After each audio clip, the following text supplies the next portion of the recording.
मेरा नाम प्यारेलाल पंता है। मैं यहाँ का एग्जीक्यूटिव मेंबर हूँ और मैं यहाँ पर एक पत्रिका चलाता हूँ। उसका नाम है ज्येष्ठा संदेश, जो हर साल यहाँ से प्रकाशित हो जाती है। और आज का जो महान दिन है, इस दिन हम यहाँ ज्येष्ठा माता का जन्मदिन मना रहे हैं। और इस जन्मदिन पर हम एक बहुत बड़ा यज्ञ भी करते हैं। इस यज्ञ में पूरे भारतवर्ष से लोग डिवोटीज आते हैं और अटेंड करते हैं, प्रसाद लेते हैं। और इसके अलावा हमने यहाँ पर हर एक यात्री के लिए 3 दिन के लिए फ्री अकोमोडेशन रखी है और 3 दिन के लिए फ्री खाना रखा है। जितने भी यहाँ पर यात्री आते हैं, चाहे वो किसी भी फिरके से होगा, वो आते हैं। और दूसरी बात यह है कि ये जो ये स्थापन है, ये हिंदुस्तान का सबसे प्राचीन स्थापन है।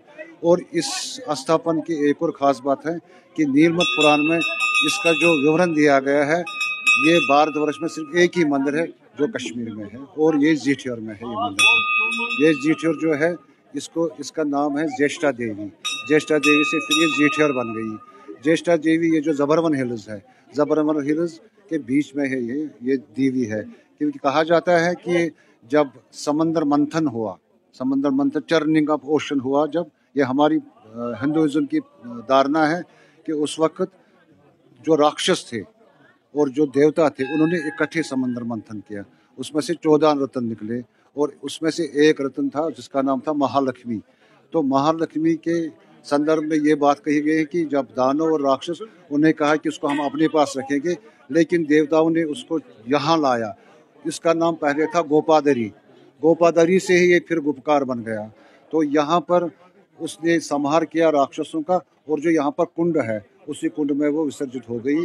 तो तब से ये जो देवी है, ये तामसी रूप में है। यहाँ पर हम भोग भी चढ़ाते हैं, बलि भी चढ़ाते हैं। यहाँ पर भोग जो है, जैसे जिसको कश्मीर में शुशनूर कहते हैं, कलेजी कहते हैं, और पीले चावल, ये यहाँ का मेन भोग है जो यहाँ पर हम चढ़ाते हैं। और हमें कामना है कि इस यज्ञ में जो आहुति दी जाएगी, हम कामना करेंगे कि जिस तरह से कश्मीर के हालात बिगड़ गए थे, वो फिर से ठीक हो जाएंगे। और जिस तरह से वो जो पुराना भाईचारा था, वो फिर से वापस आ जाएगा। शांति के माहौल में सभी रहेंगे। जो कठिनाइयाँ, जो यातनाएं आज तक लोगों ने सही हैं, चाहे जो किसी फिरके का हो, वो समाप्त हो जाएंगे। और फिर से खुशहाली, और जितने भी कश्मीरी पंडित हैं, वो अपने रूट्स वापस आ जाएंगे। सब्जेक्ट की जो यहाँ की मेजॉरिटी है, वो लाउड एक्सप्रेशन देगी कि वापस आओ, ये आपका घर है, आप यहीं रह जाइए। Thank you.